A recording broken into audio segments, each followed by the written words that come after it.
Je lis du livre de Matthieu chapitre 2 au verset 20 ce qui suit. Lève-toi, prends le petit enfant et sa mère et va dans le pays d'Israël, car ceux qui en voulaient à la vie du petit enfant sont morts. Prions. Notre Seigneur et notre Dieu, nous sommes heureux une fois de plus de venir vers toi.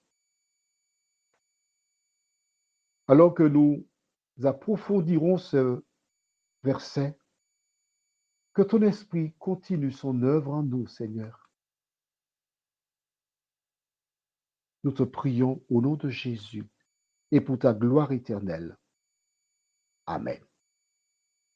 Nous allons lire à nouveau le verset 13 du même chapitre 2.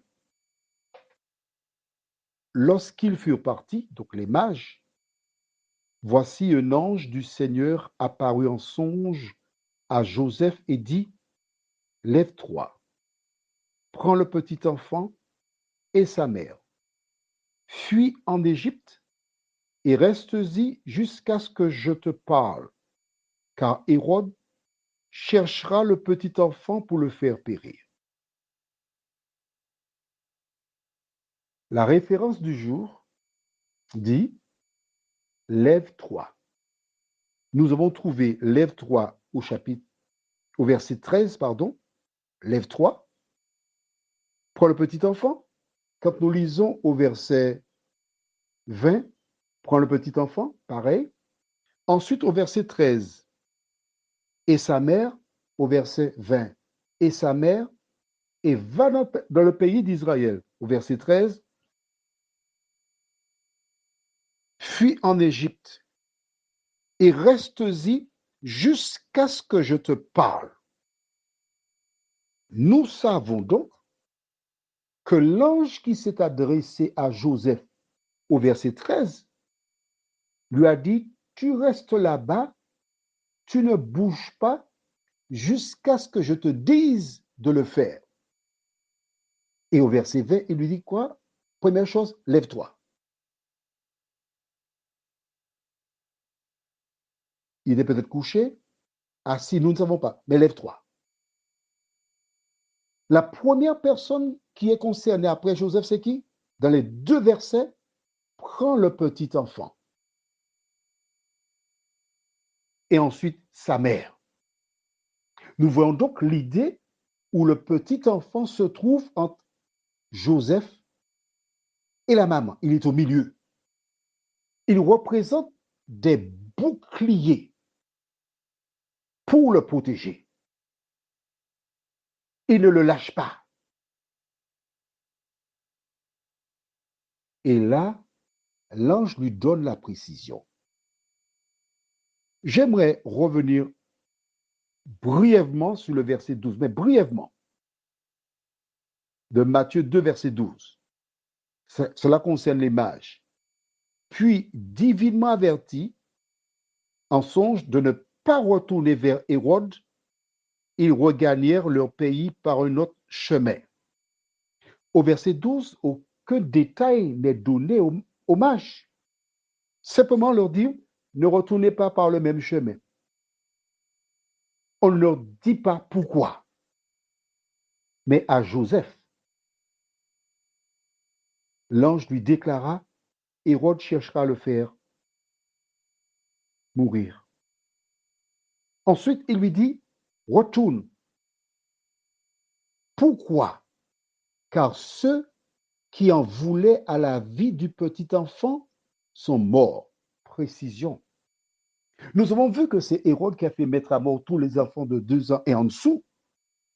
Mais là, le texte de la Bible nous dit ceux qui en voulaient. Donc Hérode n'était pas le seul.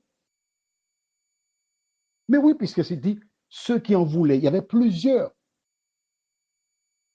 Peux-tu m'indiquer le nom au moins d'un autre qui voulait la mort de Jésus? Mais certainement, avant de faire tuer les enfants de moins de 2 ans, Hérode s'était fait entourer de ses conseillers. Ils avaient entendu les mages. Ils savaient qu'il y a un roi des Juifs qui est né et qui représente un danger pour notre nation. Donc, quand Hérode envoya des gens, il y avait d'autres qui étaient d'accord pour ce crime. La Bible ne mentionne pas leur nom.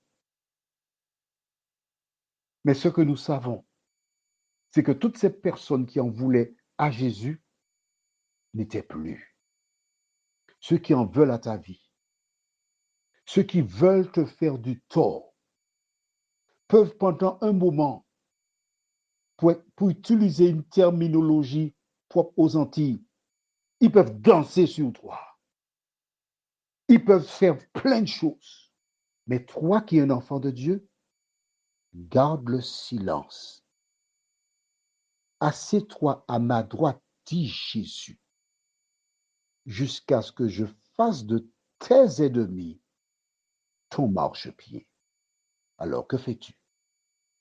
Tu combats tes ennemis ou tu laisses Jésus les combattre pour toi? Prions. Notre Seigneur et notre Dieu, combien nous sommes heureux de découvrir que tu es un protecteur pour celles et ceux qui se confient en toi. Combien nous sommes heureux de savoir qu'aussi longtemps que nous sommes à l'ombre du Tout-Puissant, qu'il dirige chacun de nos pas jusqu'à son avènement. Merci de nous fortifier, de nous diriger. Merci de nous aider à grandir en toi, nous t'en prions, au nom de Jésus et pour ta gloire éternelle. Amen. Je te souhaite une bonne journée.